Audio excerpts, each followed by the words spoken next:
Hola, ¿qué tal? Bienvenidos a nuestro estudio de esta semana de Nuestro Inverso. El día de hoy nos encontramos en la semana número 9 y no me encuentro sola. Estoy aquí con nuestro director de mayordomía, Juan Pablo Espina, y con nuestro pastor, Oscar Sil. En esta oportunidad vamos a estudiar un poquito acerca de la ley de Dios, pero antes de ello, ¿te parece si iniciamos con una oración? Así que, Juan Pablo. Claro que sí. Todos los que nos están acompañando, por favor, cerremos los ojos y vamos a orar. Padre Santo que estás en el cielo, te damos gracias por el descanso de este sábado. Gracias por tus bendiciones y por tu acompañamiento durante esta semana. Vamos a abrir tu palabra y queremos que seas tú el que nos guíes y tu Espíritu Santo. Gracias por escucharnos, te lo rogamos en el nombre de Jesús. Amén. Amén. Amén. Muy bien, en esta oportunidad vamos a dar una parte introductoria de cuál fue el estudio de esta semana. Y saben, quiero contarles de que para el pueblo de Israel era un nuevo desafío. Resulta de que ellos ya venían permeados con una idea de que existía un Dios supremo, pero que coexistía con diferentes dioses. Entonces a Dios le tocaba sacar a Egipto de su corazón porque ya los había sacado de Egipto. Entonces era un nuevo reto. Antes de presentar la ley y antes de hacer todo este proceso, tenía primero que todo ayudarles a que ese cambio estuviera en su corazón y a que ellos aceptaran como un Dios real. Les traigo un dato curioso para iniciar como dato introductorio, y es que había un dios que se llamaba Ra, otro Siris, otro Isis, Anubis, y algunos controlaban el clima, otros controlaban la vida, otros controlaban la muerte. Pero ese Dios celoso, único Dios, controlaba todo. Entonces el pueblo de Israel tenía que cambiar esa percepción de múltiples dioses a tener un solo Dios. Y lo interesante también que podemos ver es que cuando Dios saca a Israel de Egipto, quería presentarse como un Dios diferente, porque ellos durante la esclavitud habían olvidado quién era Dios, ¿ok? Las generaciones habían ascendido y descendido 400 más años en Egipto, muchos se habían olvidado quién era Dios. Por eso ahora Dios se presenta como un Dios que quería estar cerca de ellos, como el Dios de Abraham, como el Dios de Isaac, como el Dios de Jacob, y quería que lo adoraran. Dios quería que fuera exclusiva la adoración para ellos. De hecho, me encanta una palabra porque Dios deseaba una lealtad indivisa. Dios anhelaba ser único para con Israel. Por eso se presenta como un Dios diferente, ¿no? Un Dios nuevo para ellos. Y me encanta ese concepto nuevo, porque Dios siempre se presenta renovando las cosas. Dios siempre se presenta diferente, pero nunca deja de ser el mismo Dios.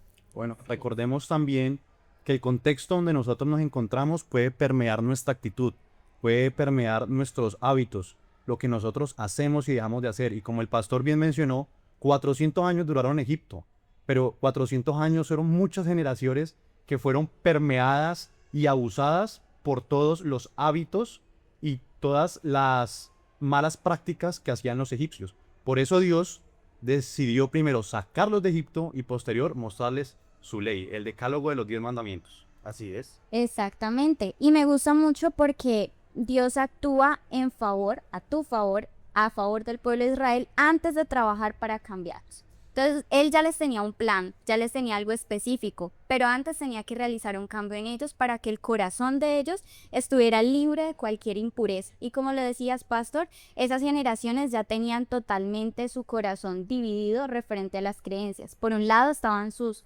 ancestros diciéndoles, recuerda al Dios de Abraham, de Isaac, pero por el otro encontraban a sus amigos los egipcios, de pronto habían amigos entre ellos, encontraban también lo que escuchaban a su alrededor y su cultura, y por ende su corazón se encontraba en ese momento dividido, o en algún punto no tan dividido, sino más bien conectado más vale con los dioses de los egipcios que con el Dios real.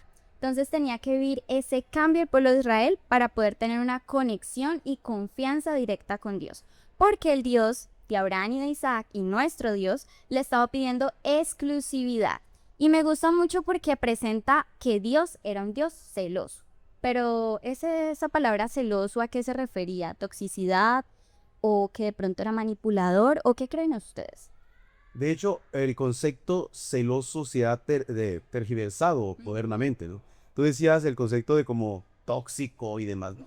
Dios, la palabra celo es que Dios quería ser exclusivo, solamente. En fin. Como el caso del matrimonio, ¿no? Que lo presentamos y que uno cuando está casado quiere a su esposa y la esposa a su esposo para sí solo, ¿no? Claro. Es muy maluco estarlo compartiendo.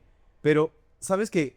y saben, amigos que nos están escuchando, el celo de Dios es porque Dios anhelaba que todo el amor que es Él estuviera solo en Israel y que todo el amor de Israel estuviera solo en Él. Una relación simbiótica, una relación perfecta, una relación del uno hacia el otro como lo estableció en Génesis, ¿no? Serán una sola carne, en ese concepto, ¿no?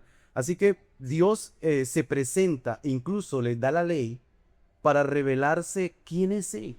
De hecho, para el concepto celoso va ligado al concepto de amor. Entonces, la ley de Dios es una manifestación del amor de Dios y Dios se presenta en un amor continuo y permanente y deseaba que ese amor de Él fuera exclusivo en Israel. Israel exclusivo para Dios.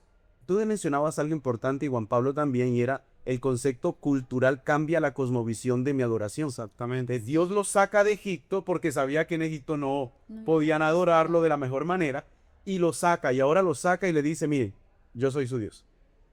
Solo yo les pertenezco y ustedes me pertenecen a mí. Qué bonita esa expresión, ¿no? De celo, el celo de Dios, la exclusividad de Dios. Exactamente. De hecho, voy a mencionar tu versículo favorito y es que yo soy el Señor tu Dios que te sacó de Egipto donde eras esclavo. O Totalmente. sea, les recuerda de que eran esclavos, su estado anterior, y se los recuerda para que ellos tengan presente de que en Egipto nada les iba a prosperar espiritualmente. Por el contrario, iban para atrás. Yo les quisiera hacer una pregunta a ustedes respecto a lo que está diciendo Tatiana, y es de pronto hoy en la actualidad, ¿cuál es nuestro Egipto? ¿Cierto? Sí. ¿Cuál es, en qué estado nos encontramos hoy? Y todo lo que nos están viendo, ¿cuál es nuestro momento que estamos viviendo? Tal vez nuestro Egipto puede ser alguna adicción, tal vez nuestro Egipto puede ser el trabajo, tal vez nuestro Egipto puede ser cualquier cosa que usted considere que le quite esa posición que solamente, como mencionaba el pastor, es para Dios. Entonces, qué bonito que en Éxodo capítulo 20, versículo Dios se presenta como el libertador de Israel y después le dice que te saqué de Egipto de casa de servidumbre. Muchas veces somos esclavos y no nos damos cuenta, simplemente por el hecho de estar en la comodidad de nuestra vida, en la comodidad de trabajo, en la comodidad de cualquier situación, pero que le quite ese beneficio o ese primer espacio que Dios demanda de nosotros. Entonces, cuando yo leía este versículo y hacíamos el repaso en la casa, con la familia decíamos, bueno, ¿cuántas veces Dios nos ha sacado de la esclavitud? No tiene que ser en cadenas, amarrado a los pies, pero sí de manera simbólica. Y después de Dios decirles eso, ahí se empezó, no tendrás otros dioses delante de mí. Pero primero se muestra como el Dios libertador y salvador, que Él te libra de todas esas cargas, de todas esas cosas que te alejan de Él y te libera. Y ya después de liberarte, te muestra cuáles son las condiciones del pacto para que nosotros seamos obedientes y, como menciona más adelante, ser un pueblo de sacerdotes. Algo que le anexo a don Pablo que me parece interesante escuchándolo. Dios los saca de Egipto, ¿no? Para revelarlo. ¿De dónde tiene que sacarnos nosotros Dios para revelarse? Totalmente. Porque a veces en el tumulto no identificamos a Dios. Pero yo creo que las pruebas, las crisis, las dificultades son los ingenieros que Dios utiliza para moldear nuestro carácter. ¿De acuerdo? Y a veces Dios nos saca de nuestra zona de confort, de nuestras situaciones ahí como tranquilas, para poder nosotros ver en nuestra fragilidad quién es Dios. Porque es diferente un Dios que se manifiesta en la, abro comillas, pero que era una realidad prosperidad en Egipto. En Gosén ellos tenían muchas cosas. Sí. De hecho salieron con oro incluso. Ahora salieron a un desierto donde dependían absolutamente de Dios. Y en la mayordomía cristiana miramos eso, ¿no? Y es que a veces Dios tiene que permitir que nosotros vayamos al desierto. Y el desierto también puede ser un símbolo de situaciones difíciles, crisis, para poder entender la revelación de ellos. Totalmente. Así es. Y saben, algo que me gusta muchísimo ahorita que tú decías de que es un Dios misericordioso, que primero les dijo, estoy aquí, soy su salvador, y después les presentó los 10 mandamientos. Nosotros antes de empezar a grabar comentábamos de que ese Dios no se apareció con una voz apacible. Por el contrario, fue con voz de trueno, fue mostrando su majestuosidad. ¿Por qué creen que se presentaba eso? Es interesante que en la cultura egipcia, bueno, la cultura antigua, no solo egipcia, la cultura antigua y todo hebraica y demás, la manifestación de un dios era una manifestación apoteósica, poderosa. Los egipcios y en la cultura de Isis, Horus, Ra, Amun-Ra y toda esa cantidad de deidades que tenían, siempre eran deidades fuertes, poderosas, que hacían manifestaciones demasiadamente extrañas. Ahora, Dios no podía presentarse como, venga, hola, aquí estoy aquí, si me creen. No. Dios necesitaba mostrarse también, pero poderoso. Tanto así que pasó los límites de la perspectiva de ellos. Porque al verse en el terremoto, en el temblor, ellos dijeron, no, no, no, no, no. ¿Esto qué? Este es diferente al que nosotros conocemos. Y saben, a veces hay gente que ha malinterpretado el concepto de que, es que Dios quería que le tenieran miedo. No, Dios quería que supieran que Él era un Dios poderoso. Exacto, querían que le guardara ese respeto. Así es. Y me gusta muchísimo porque también tú comentabas ahora algo importante y era que ese Dios Salvador también les presentó unos estatutos. Entonces esos estatutos eran sus 10 mandamientos, pero cambiaba palabras como no hagas. No sé si alguna vez les ha pasado que ustedes les dicen a una persona, sí, yo soy cristiana, ay, ¿en tu iglesia qué te prohíbe? Y eso es muy común y eso no lo quiso reflejar Dios a través de los mandamientos, sino que cambiaba palabras como no hagas esto por acuérdate del día de reposo.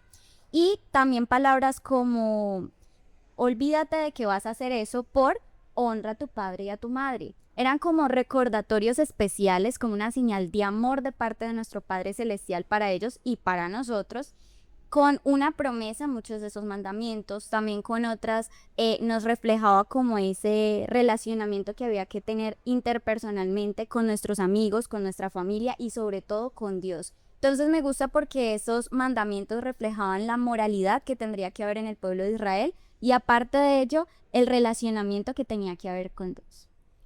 Sí, de hecho la ley 10 se divide en dos, ¿no? Como mencionamos. Exacto. Y permíteme tomar tal vez la primera parte y Juan Pablo nos ayudará en la segunda. La primera son los 4 primeros mandamientos. Exacto. Es donde Dios quiere revelarse quién es. Dios, yo soy yo soy celoso, yo no quiero que me tomen en vano. Recuerden que yo soy el creador. Recuerden que no hay otro Dios fuera de Dios. Ahora, cuando el pueblo de Israel entendía quién era Dios y le amaba por ser Dios, ¿cuál es el resultado, Juan Pablo? Con los siguientes 6 mandamientos. Vamos a respetar al prójimo. Exacto. Claramente. Porque si tú amas a Dios, entonces tú honras padre y madre. Totalmente. Tú no vas a robar, no vas a matar, no vas a adulterar. Pero hay algo que en la lección me llamó sumamente la atención y es, Dios lo decía, no porque quería imponer, sino porque la ley exactamente qué era, Juan Pablo. ¿Qué era la ley? ¿Qué es la ley de Dios realmente? Recordemos que en el hebreo, al traducir la Biblia a su lenguaje original, no habla de 10 mandamientos, sino habla de 10 promesas. Sí, exactamente. ¿Cierto? Las de cada- Entonces, a veces, cuando leemos la traducción actual, de pronto Reina Valera 1960, estamos como muy metidos en la cabeza de 10 mandamientos. Sí, son 10 mandamientos que el ser humano debe cumplir, debe obedecer para tener esa relación personal con nuestro Dios. Pero si lo cambiamos al idioma original, son 10 promesas, son 10 tratados que Dios le mostró al pueblo al frente del monte Sinaí, después de lo que mencionaba el pastor, de todos esos estruendos, de toda esa nube negra que se puso. Pero son promesas en realidad, no los podemos ver como prohibiciones, sino que es un campo de libertad, ¿cierto? Recordemos que la libertad y el libertinaje son dos cosas muy diferentes, ¿cierto? Y es la ley de la libertad la que en realidad hace al pueblo de Israel libre y no ser esclavos, como mencionábamos anteriormente. Yo quiero leer algo que menciona en Patriarcas y Profetas, capítulo 27, en el capítulo La Ley de Israel, lo que menciona la hermana Elena, que dice que Jehová se reveló no solo en su tremenda majestad como juez y legislador, sino también como un compasivo guardián de su pueblo, ¿cierto? Porque ¿cuáles fueron los milagros que Dios presentó antes de dar su ley en el Sinaí? Fueron muchos, ¿cierto? Sí. Yo recuerdo que en este mismo libro, Patriarcas y Profetas, dice que había un lugar más corto para ir a Canaán, pero ahí los israelitas se tenían que enfrentar ¿con quiénes? Con los filisteos.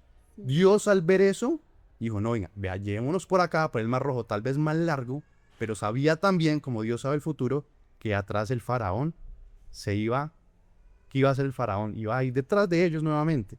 Y Dios le mostró muchos milagros, no solo el Mar Rojo, sino el lago, las aguas agrias, cuando pidieron comida. Entonces, aparte que se mostró como el juez y legislador, también como un compasivo guardián de su pueblo, y hay que tener eso en cuenta.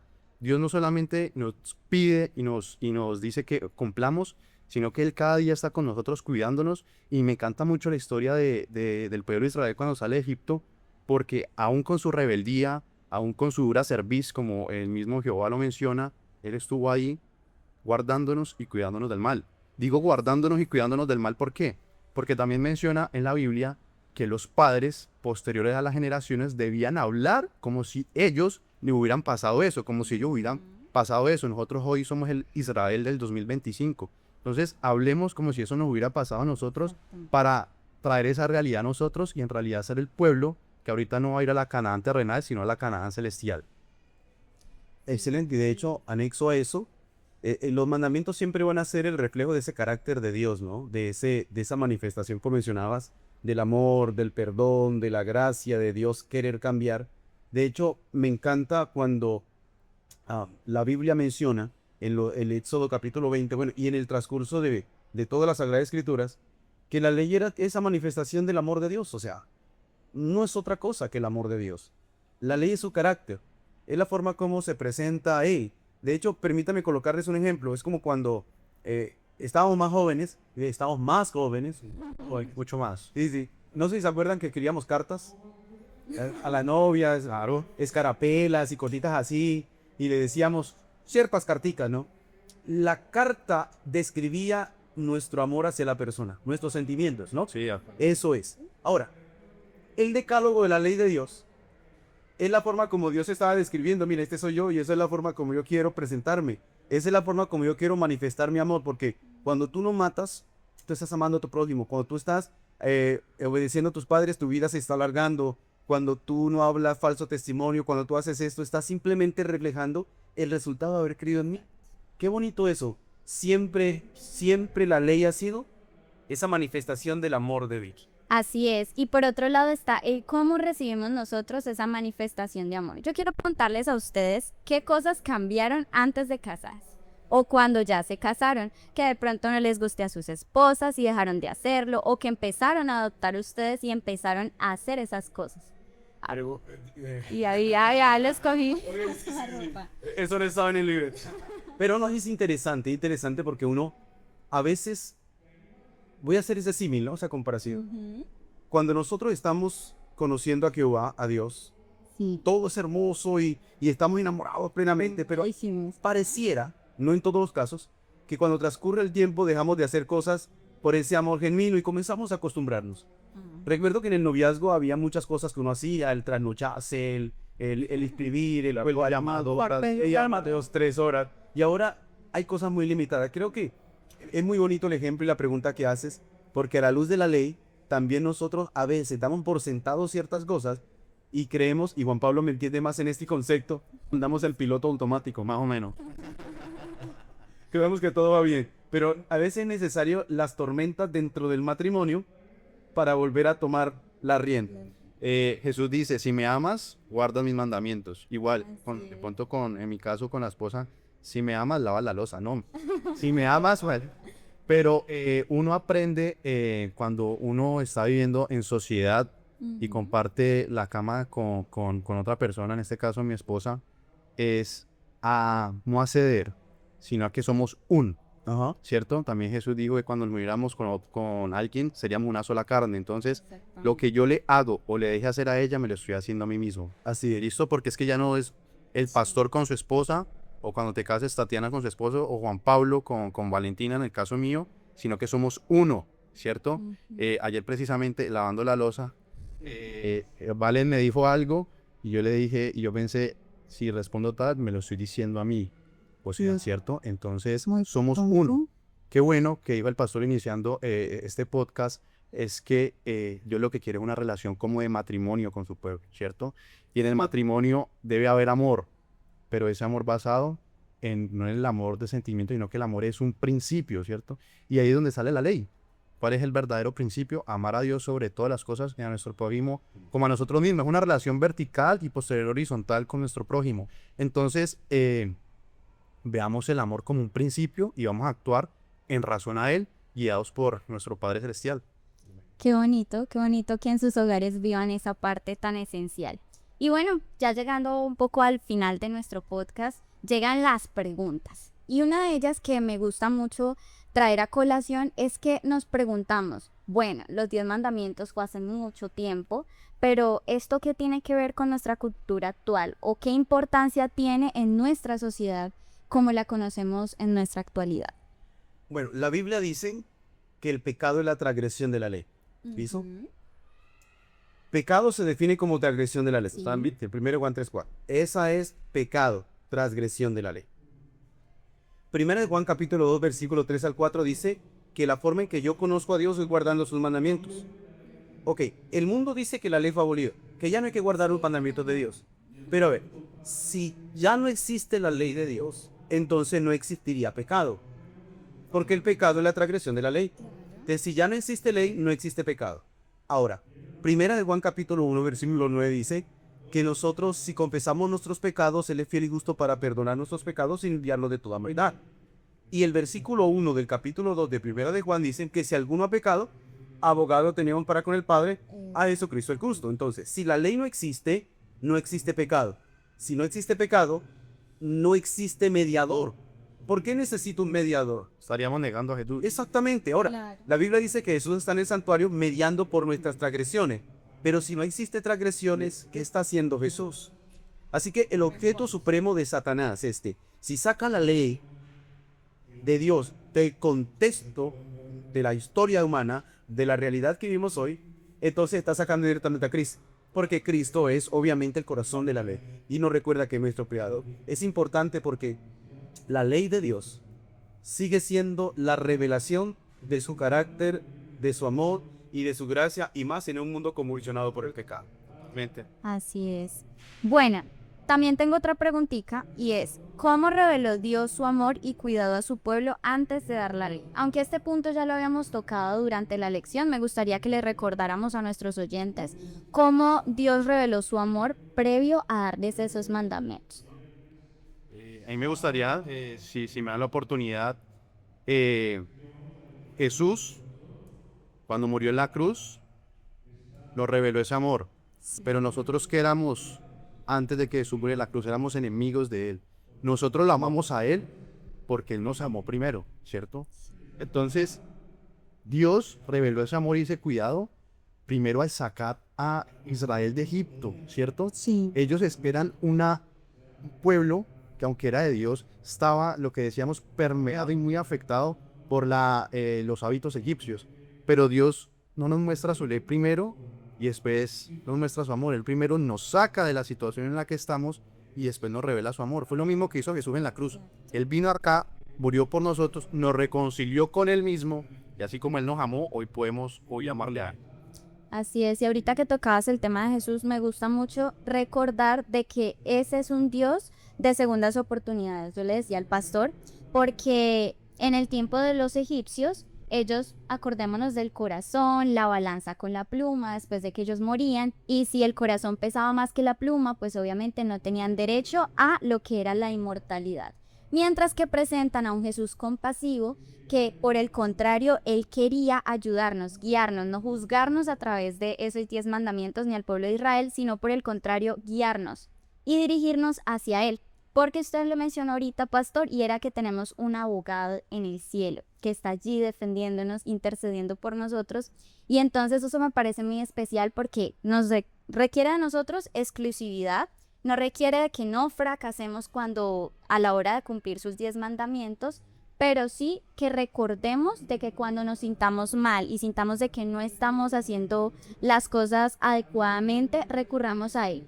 No esperando que de pronto Él nos juzgue, porque eso no va a ocurrir, sino por el contrario, Él nos va a recibir con los brazos abiertos para darnos esa segunda oportunidad.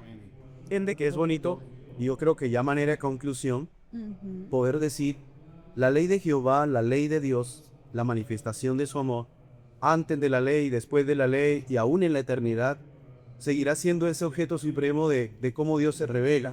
Así es. Un Dios compasivo, un Dios perdonador, un Dios de segunda oportunidades, un Dios que dice que anhela que todos se arrepientan, de hecho que no quiere la muerte para el impío.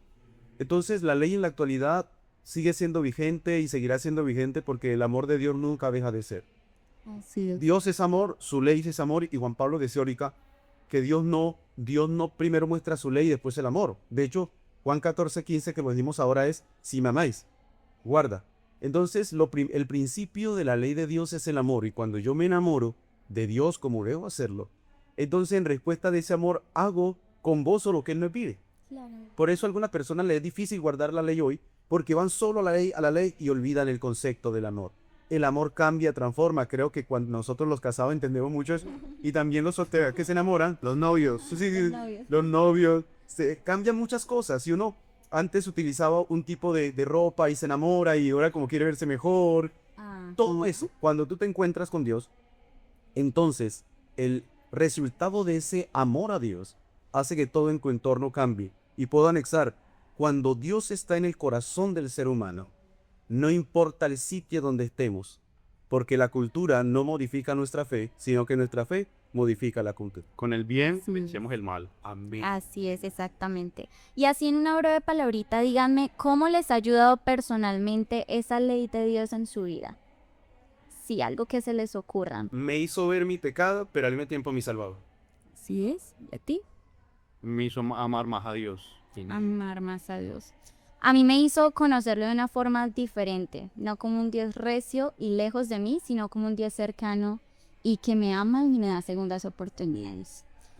¿Qué le parece entonces si cerramos por medio de una oración e invitarlos a que se sigan conectando a ese podcast, invitarlos a que compartan ese mensaje de salvación e invitarlos a que estudiemos cada día, cada semana el inverso? Una estrategia de evangelización para jóvenes y para toda la iglesia. Y sobre todo, no olvidemos, tengamos a Dios en nuestro corazón, enamorémonos de Dios y Dios grabará su ley en nuestra mente y nuestros corazones. Así es. Permítame entonces orar. Dale paz. Bendito Dios que estás en los cielos, gracias porque tú te revelas en nosotros. Gracias porque antes éramos esclavos y tú con poder, con gracia y misericordia nos libertaste de la esclavitud para vivir hoy en la luz admirable de Cristo Jesús. Oramos por aquellas personas que están esclavizadas de alguna tendencia, algún indicio, alguna dificultad.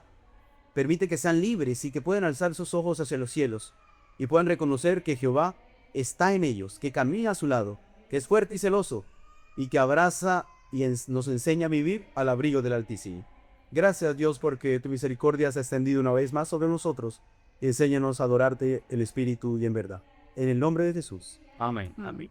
Y recuerda suscribirte, este fue el repaso de nuestro Inverse. Que Dios les bendiga. ¡Chao!